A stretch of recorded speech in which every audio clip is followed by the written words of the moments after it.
बिल्कुल लालू प्रसाद यादव जी हमारे भगवान है, तो एक भक्त कहाँ जाएगा? भगवान के पास नहीं जाएगा तो कहाँ जाएगा? 10 गुना ताकत से लड़ाई जारी रहेगी। और हम लोग एकजुट होकर के ऐसी जो सामंती ताकतें हैं उनका पुरजोर विरोध करेंगे।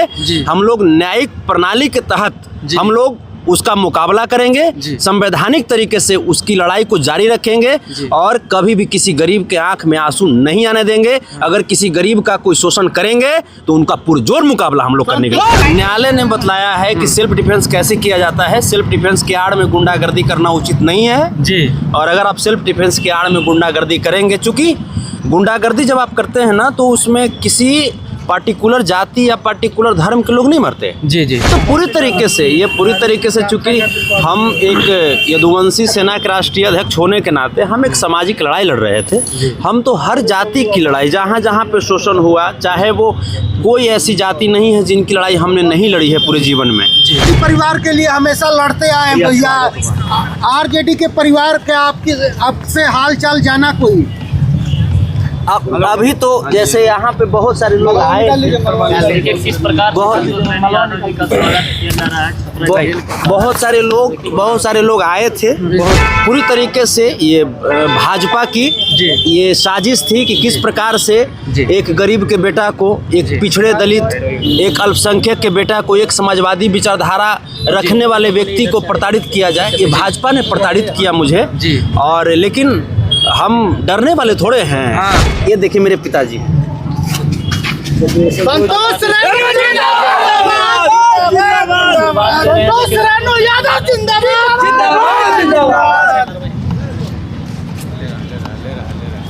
ये पूरी तरीके से सरकार की एक साजिश थी। वो पीड़ित जो थे, जिनका बेटा खोया, जिनका परिवार खोया, हम उनसे मिलने के लिए गए।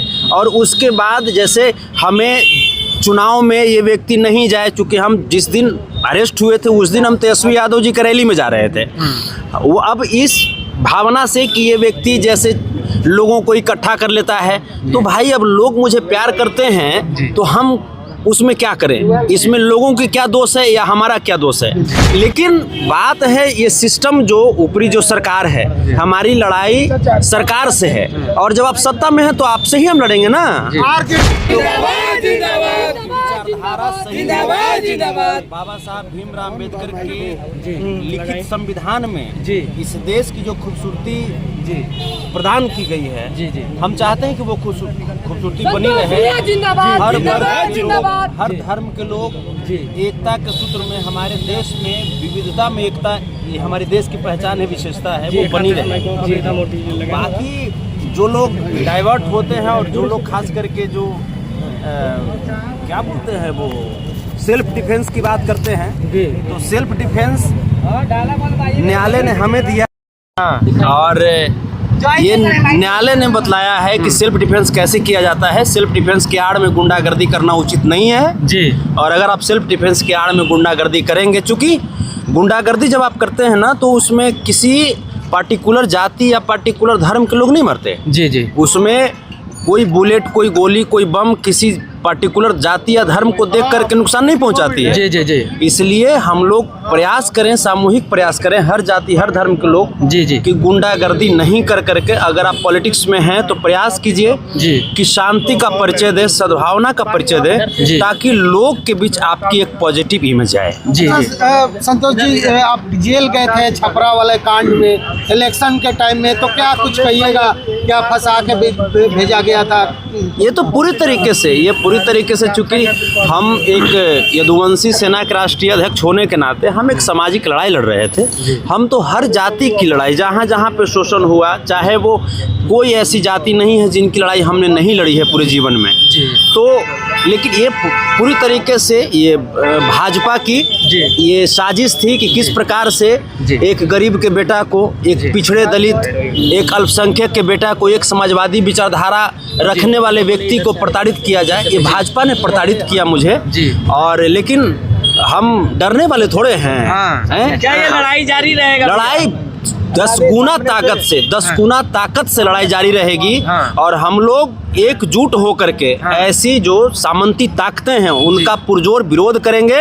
हम लोग न्यायिक प्रणाली के तहत हम लोग उसका मुकाबला करेंगे, संवैधानिक तरीके से उसकी लड़ाई को जारी रखेंगे और कभी भी किसी गरीब के आंख में आंसू नहीं आने देंगे। अगर किसी गरीब का कोई शोषण करेंगे तो उनका पुरजोर मुकाबला हम लोग करने के लिए। आप तो मिलने के लिए गए थे वहाँ पे, लेकिन वहाँ से आपको मतलब कि केस में मतलब लगा के आप मतलब फंसाया गया, जेल भेजा गया, क्या इस पे कुछ कहेंगे? ये पूरी तरीके से सरकार की एक साजिश थी। वो पीड़ित जो थे, जिनका बेटा खोया, जिनका परिवार खोया, हम उनसे मिलने के लिए गए और उसके बाद जैसे हमें चुनाव में ये व्यक्ति नहीं जाए, चूँकि हम जिस दिन अरेस्ट हुए थे उस दिन हम तेजस्वी यादव जी की रैली में जा रहे थे। वो अब इस भावना से कि ये व्यक्ति जैसे लोगों को इकट्ठा कर लेता है, तो भाई अब लोग मुझे प्यार करते हैं तो हम उसमें क्या करें? इसमें लोगों की क्या दोष है या हमारा क्या दोष है?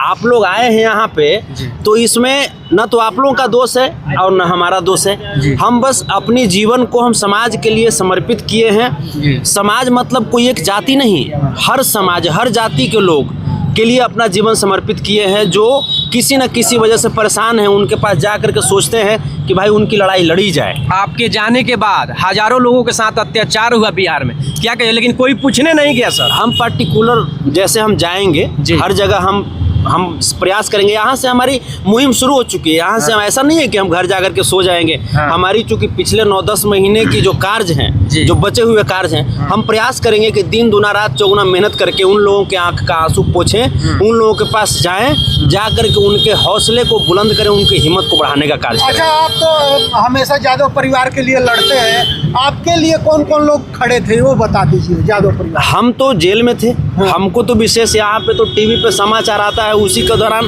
कुछ पता चला। अब हम जाएंगे अपने घर पे, तब हमको पता चलेगा। अपने पिताजी से बात करेंगे, अपनी माँ से बात करेंगे, बच्चों से बात करेंगे, पत्नी से बात करेंगे, तब हमको पता चलेगा। जो दोस्त हैं, जो हमारे जो मैनेजर हैं, हम उनसे बात करेंगे। ये देखिए मेरे पिताजी। संतोष राणो यादव जिंदाबाद।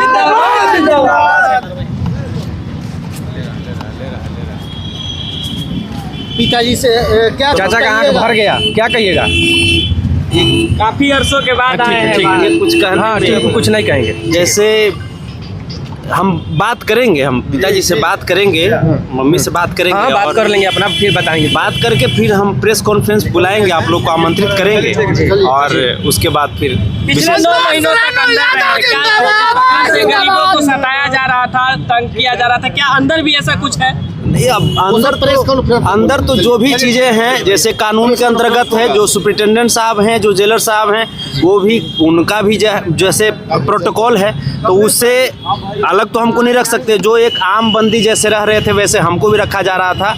लेकिन बात है ये सिस्टम, जो ऊपरी जो सरकार है, हमारी लड़ाई सरकार से है और जब आप सत्ता में हैं तो आपसे ही हम लड़ेंगे ना। आरजेडी परिवार के लिए हमेशा लड़ते आए हैं भैया।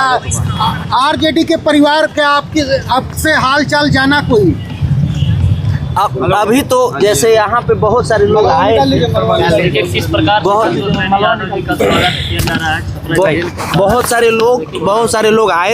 बहुत सारे लोग आए थे। हाँ आनंद भैया, क्या बात? बहुत सारे लोग आए थे जी। लेकिन यही है कि जैसे यहाँ पे है क्या कि आप सप्ताह में 1 दिन मिल सकते हैं। तो ये सब जैसे बातों का भी ध्यान रखना पड़ता है। तो इसके बाद अब देखिए, जैसे हम जब जाते हैं तो पूरी बातें, चूँकि आरजेडी परिवार से हमारा नाता ये तो अलग चीज़ है। हमारा नाता एक भगवान और भक्त के रूप में लालू प्रसाद यादव जी से है। तो क्या जेल से बाहर निकले हैं तो लालू प्रसाद यादव और तेजस्वी यादव से मिलने वाले हैं आप? बिल्कुल, लालू प्रसाद यादव जी हमारे भगवान है, तो एक भक्त कहाँ जाएगा? भगवान के पास नहीं जाएगा तो कहाँ जाएगा? बाबा साहब भीमराव अम्बेडकर हमारे भगवान हैं, डॉक्टर APJ अब्दुल कलाम हमारे भगवान हैं, तो हम तो जाएंगे ही ना। हम कहाँ जाएंगे?